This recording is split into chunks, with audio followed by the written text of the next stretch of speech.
Hey guys, welcome back to Our Urban Homestead. My name is Chelsea. If you're new here, welcome. And today's video is going to be on one of the most requested advice that I get.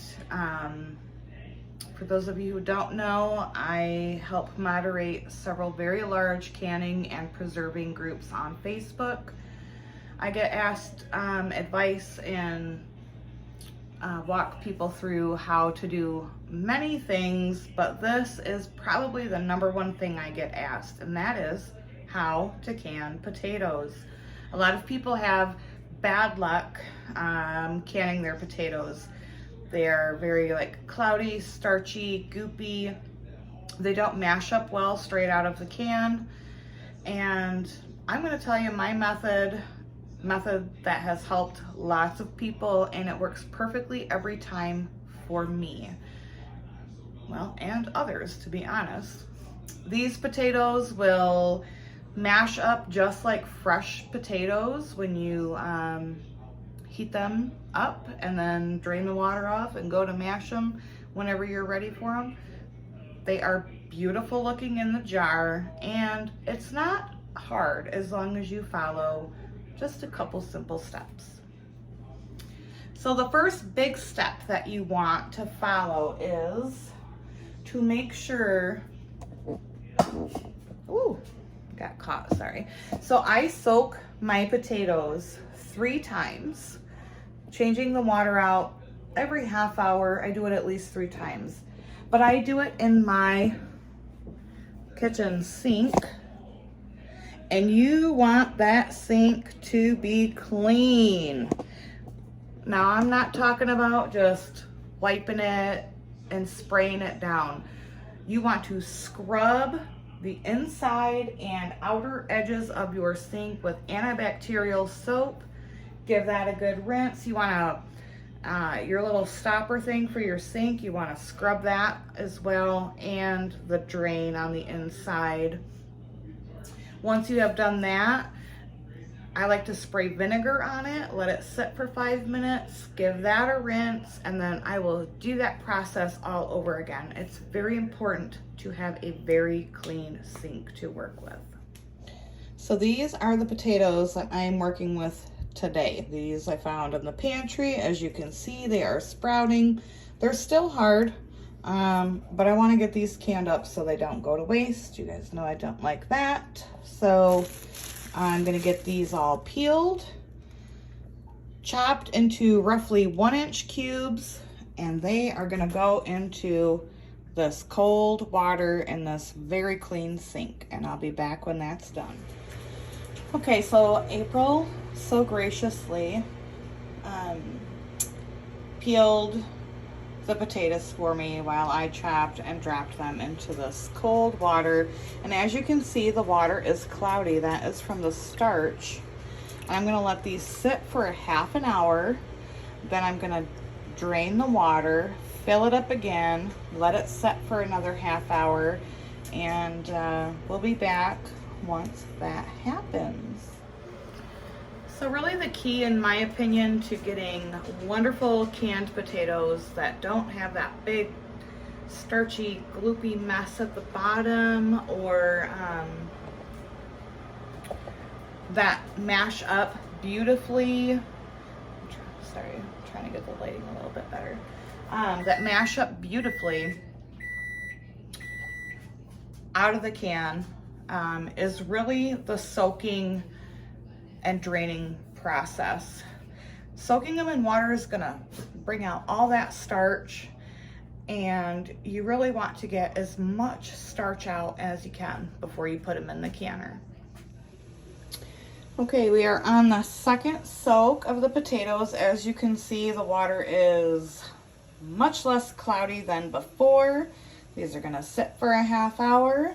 I'm gonna drain and soak them again.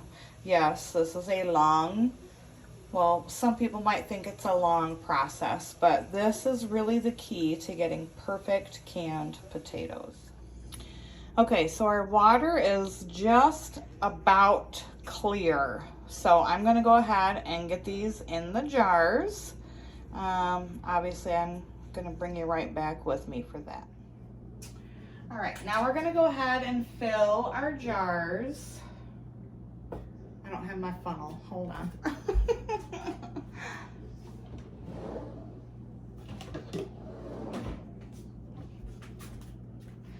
I don't know exactly how many quarts I will get, but I just didn't want to waste these potatoes. So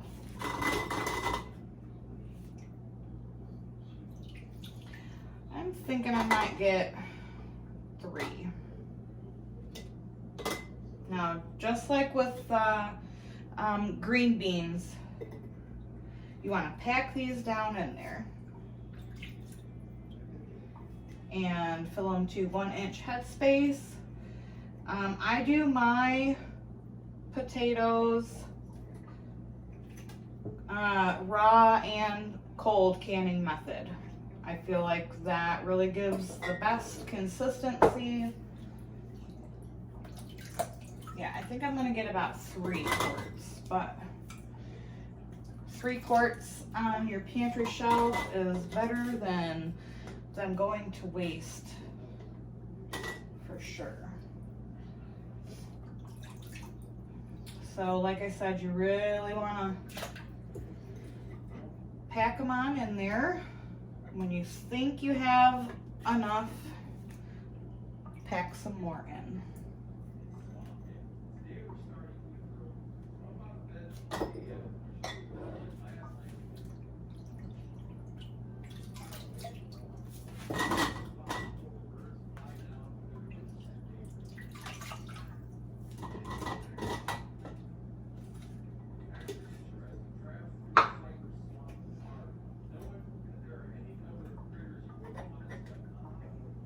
And if you have like any big spaces, try to maneuver the potatoes around so it fills that space.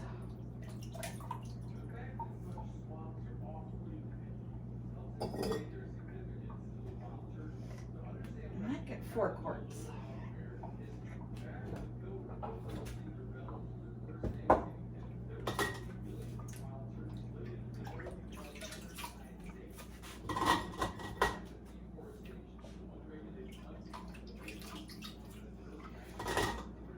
So the, rinsing and draining process is very important to get good, non-gloopy, non-starchy potatoes.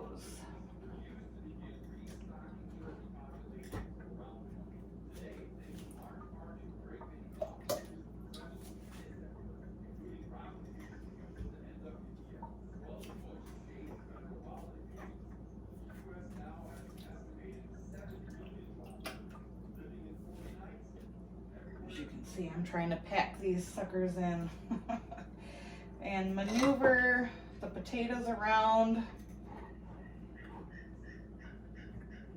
to fit as much as possible. You really want to pack them tight.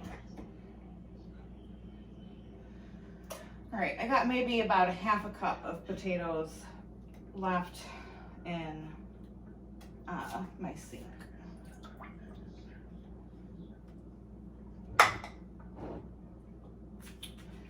Okay, so I'm gonna fill these with water to 1-inch headspace, this bottom lip right here.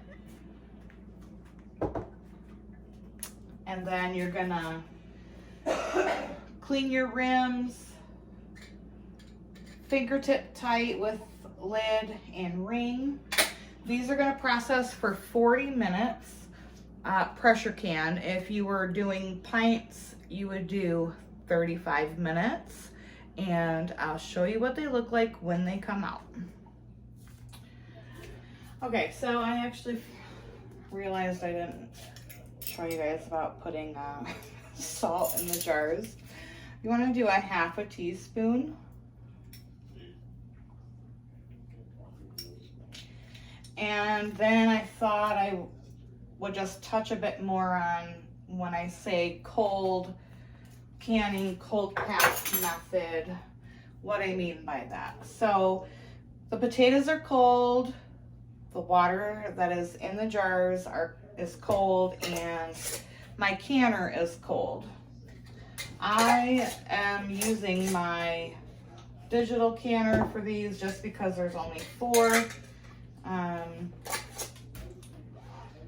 So I'll start that process with cold water in it. If you're doing a stovetop pressure canner, same principle applies.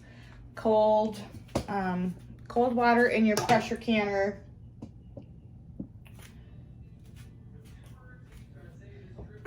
You're gonna bring the heat up slowly.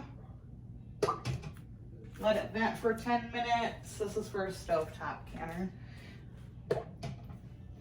Put your jiggler on. Once it reaches 10 pounds of pressure, you are going to then, or whatever your elevation is, mine is 10 pounds, or technically 11.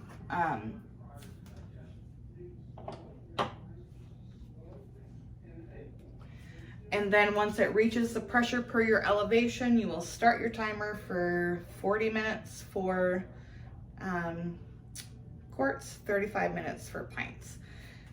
Since I'm doing the electric, when it says to fill your jars, you just hit that. It'll beep again, and where it says insert jars, you'll put your jars in there. It'll beep again and say fill your jars. You just hit the button to bypass it, and that's how you do the cold canning raw pack method with the Presto digital canner. Okay, so this time I'll be back once they're all done. All right, guys, so the potatoes are out. Beautiful. I will say the one downside, in my opinion, to the electric canner is it does not come down in pressure as quickly as a normal stovetop pressure canner does. It is great for many other things, but it takes a long time to come down in pressure, and I feel like these potatoes were cooked a bit longer than they normally get on the stovetop. I've never done the potatoes in the digital. I always do them on the regular stovetop, but they still look beautiful and they didn't get wasted, which is really big in my book. So that is how I can potatoes. Like I said earlier, it is the #1 most requested advice I get on how to do them. So I hope this helped any of you new canners or anyone that's never canned before and wants to get into it. You now know how to preserve your potatoes. So as always, guys, thank you so much for watching. I hope you enjoyed this video. Give it a thumbs up, like, hit that little notification bell so you don't miss anything. Subscribe if you have not subscribed, or at least please consider doing so. Tell your friends to come on over, and until next time, guys, abundance and blessings to you. Bye-bye.